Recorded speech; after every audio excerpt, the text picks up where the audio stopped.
मेरे प्यारे देशवासियों, नमस्कार। आज देव दीपावली का पावन पर्व है। आज गुरु नानक देव जी का भी पवित्र प्रकाश पर्व है।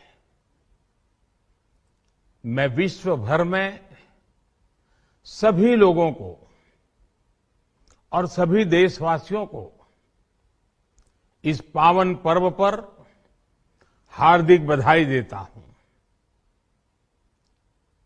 ये भी बहुत सुखद है कि 1.5 साल के अंतराल के बाद करतारपुर साहिब कॉरिडोर अब फिर से खुल गया है। साथियों, गुरु नानक जी ने कहा है, बीच दुनिया सेवी कमाइए त दरगिही बेसन पाइए। यानी संसार में सेवा का मार्ग अपनाने से ही जीवन सफल होता है। हमारी सरकार इसी सेवा भावना के साथ देशवासियों का जीवन आसान बनाने में जुटी है। न जाने कितनी पीढ़ियां जिन सपनों को सच होते देखना चाहती थी, भारत आज उन सपनों को पूरा करने का भरपूर प्रयास कर रहा है। साथियों, अपने 5 दशक के सार्वजनिक जीवन में मैंने किसानों की परेशानियों को, उनकी चुनौतियों को बहुत करीब से देखा है, महसूस किया है। इसलिए जब देश ने मुझे 2014 में प्रधानमंत्री के रूप में सेवा का अवसर दिया, तो हमने कृषि विकास, किसान कल्याण को सर्वोच्च प्राथमिकता दी। साथियों, इस सच्चाई से बहुत लोग अनजान है कि देश के 100 में से 80 किसान छोटे किसान हैं। उनके पास 2 हेक्टेयर से भी कम जमीन है। आप कल्पना कर सकते हैं, इन छोटे किसानों की संख्या 10 करोड़ से भी ज्यादा है। उनकी पूरी जिंदगी का आधार यही छोटी सी जमीन का टुकड़ा है। यही उनकी जिंदगी होती है। और इस छोटी सी जमीन के सहारे ही वो अपना और अपने परिवार का गुजारा करते हैं। पीढ़ी दर पीढ़ी परिवारों में होने वाला बंटवारा इस जमीन को और छोटा कर रहा है। इसलिए देश के छोटे किसानों की चुनौतियों को दूर करने के लिए हमने बीज, बीमा, बाजार और बचत, इन सभी पर चौतरफा काम किया। सरकार ने अच्छी क्वालिटी के बीज के साथ ही किसानों को neem coated urea, soil health card, micro irrigation जैसी सुविधाओं से भी जोड़ा। हमने 22 करोड़ सॉइल हेल्थ कार्ड किसानों को दिए और इस वैज्ञानिक अभियान के कारण एग्रीकल्चर प्रोडक्शन भी बढ़ा। साथियों, हमने फसल बीमा योजना को अधिक प्रभावी बनाया। उसके दायरे में ज्यादा किसानों को लाए।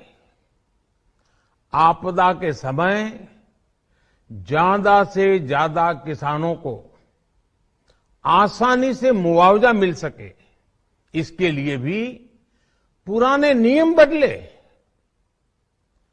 इस वजह से बीते 4 साल में 1 लाख करोड़ रुपए से अधिक का मुआवजा हमारे किसान भाई बहनों को मिला है। हम छोटे किसानों और खेत में काम करने वाले श्रमिकों तक बीमा और पेंशन की सुविधाओं को भी ले आए।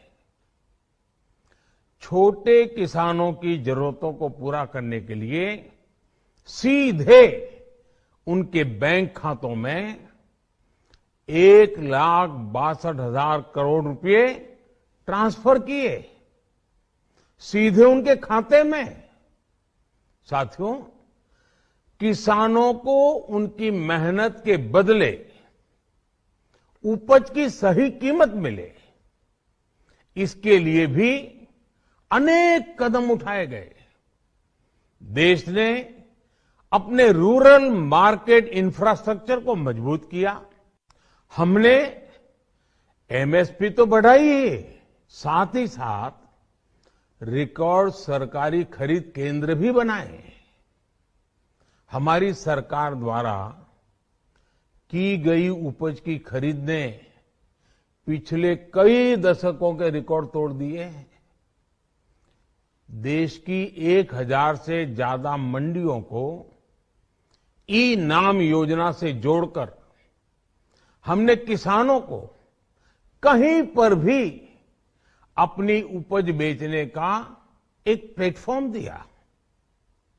और इसके साथ ही देश भर की कृषि मंडियों के आधुनिकीकरण पर भी हमने करोड़ों रुपए खर्च किए।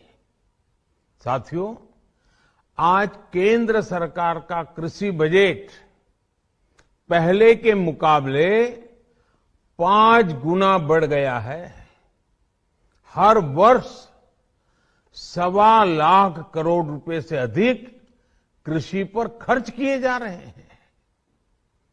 1 लाख करोड़ रुपए के एग्रीकल्चर इंफ्रास्ट्रक्चर फंड के माध्यम से गांव और खेत के नजदीक भंडारण, इसकी व्यवस्था, कृषि उपकरण जैसी अनेक सुविधाओं का विस्तार, ये सारी बातें तेजी से हो रही है। छोटे किसानों की ताकत बढ़ाने के लिए 10,000 एफपीओ किसान उत्पादक संगठन बनाने का अभियान भी जारी है। इस पर भी करीब 7,000 करोड़ रुपए खर्च किए जा रहे हैं। माइक्रो इरिगेशन फंड के आवंटन को भी 2 गुना करके 10,000 करोड़ रुपए कर दिया गया है। हमने क्रॉप लोन भी 2 गुना कर दिया, तो इस वर्ष 16 लाख करोड़ रुपए हो जाएगा। अब पशुपालकों को मछली पालन से जुड़े हमारे किसानों को भी किसान क्रेडिट कार्ड का लाभ मिलना शुरू हो गया है। यानी हमारी सरकार किसानों के हित में हर संभव कदम उठा रही है, लगातार एक के बाद एक नए कदम उठाती जा रही है। किसानों की आर्थिक स्थिति सुधरे, उनकी सामाजिक स्थिति मजबूत हो, इसके लिए पूरी ईमानदारी से काम कर रही है। साथियों, किसानों की स्थिति को सुधारने की इसी महाअभियान में देश में 3 कृषि कानून लाए गए थे। मकसद ये था कि देश के किसानों को, खासकर छोटे किसानों को और ताकत मिले, उन्हें अपनी उपज की सही कीमत और उपज बेचने के लिए ज्यादा से ज्यादा विकल्प मिले। बरसों से ये मांग देश के किसान, देश के कृषि विशेषज्ञ, देश के कृषि अर्थशास्त्री, देश के किसान संगठन लगातार कर रहे थे। पहले भी कई सरकारों ने इस पर मंथन भी किया था। इस बार भी संसद में चर्चा हुई, मंथन हुआ और ये कानून लाए गए। देश के कोने कोने में कोटि कोटि किसानों ने, अनेक किसान संगठनों ने इसका स्वागत किया, समर्थन किया। मैं आज उन सभी का बहुत बहुत आभारी हूं, धन्यवाद करना चाहता हूं। साथियों, हमारी सरकार किसानों के कल्याण के लिए, खासकर छोटे किसानों के कल्याण के लिए, देश के कृषि जगत के हित में, देश के हित में, गांव गरीब के उज्जवल भविष्य के लिए पूरी सत्यनिष्ठा से, किसानों के प्रति पूर्ण समर्पण भाव से, नेक नियत से ये कानून लेकर आई थी। लेकिन इतनी पवित्र बात, पूर्ण रूप से शुद्ध किसानों के हित की बात, हम अपने प्रयासों के बावजूद कुछ किसानों को समझा नहीं पाए।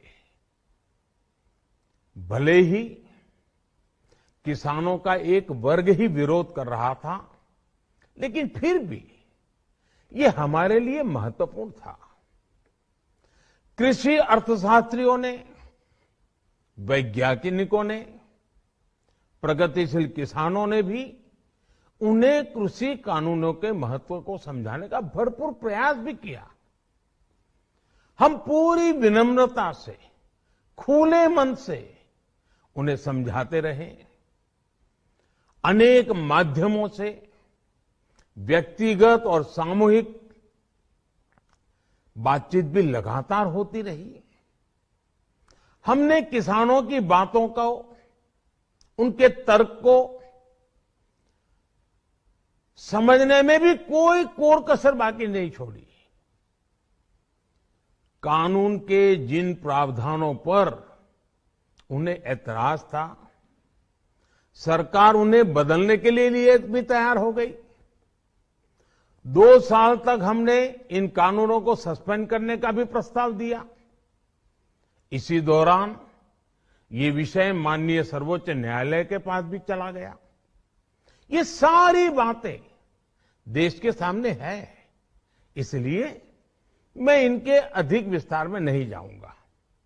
साथियों, मैं आज देशवासियों से क्षमा मांगते हुए सच्चे मन से और पवित्र हृदय से कहना चाहता हूं कि शायद हमारी तपस्या में ही कोई कमी रही होगी, जिसके कारण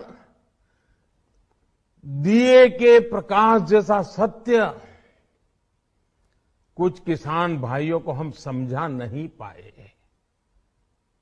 आज गुरु नानक देव जी का पवित्र प्रकाश पर्व है। ये समय किसी को भी दोष देने का नहीं है। आज मैं आपको, पूरे देश को ये बताने आया हूं कि हमने 3 कृषि कानूनों को वापस लेने का, रिपील करने का निर्णय लिया है। इस महीने के अंत में शुरू होने जा रहे संसद सत्र में, इसी महीने में, हम 3 कृषि कानूनों को रिपील करने की संवैधानिक प्रक्रिया को पूरा कर देंगे। साथियों, मैं आज अपने सभी आंदोलनरत किसान साथियों से आग्रह कर रहा हूं, आज गुरु पर्व का पवित्र दिन है। अब आप अपने अपने घर लौटे, अपने खेत में लौटे, अपने परिवार के बीच लौटे। आइए एक नई शुरुआत करते हैं, नए सिरे से आगे बढ़ते हैं। साथियों, आज ही सरकार ने कृषि क्षेत्र से जुड़ा एक और अहम फैसला लिया है।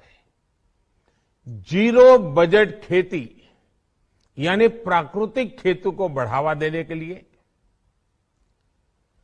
देश की बदलती आवश्यकताओं को ध्यान में रखकर क्रॉप पैटर्न को वैज्ञानिक तरीके से बदलने के लिए एमएसपी को और अधिक प्रभावी और पारदर्शी बनाने के लिए ऐसे सभी विषयों पर भविष्य को ध्यान में रखते हुए निर्णय लेने के लिए एक कमेटी का गठन किया जाएगा।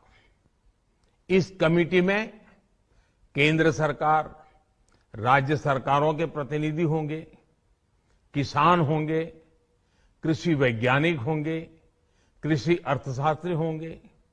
साथियों, हमारी सरकार किसानों के हित में काम करती रही है और आगे भी करती रहेगी। मैं गुरु गोविंद सिंह जी की भावना में अपनी बात समाप्त करूंगा। देहि शिवावर मोहे इहे, शुभ कर्मन ते कबहू न टरो। हे देवी, मुझे ये वर दीजिए कि मैं शुभ कर्म करने से कभी पीछे ना हटूं। जो किया किसानों के लिए किया, जो कर रहा हूं देश के लिए कर रहा हूं। आप सभी के आशीर्वाद से मैंने मेहनत में पहले भी कोई कमी नहीं की थी। आज मैं आपको विश्वास दिलाता हूं कि अब और ज्यादा मेहनत करूंगा ताकि आपके सपने साकार हो सके, देश के सपने साकार हो सके। आपका बहुत बहुत धन्यवाद। नमस्कार।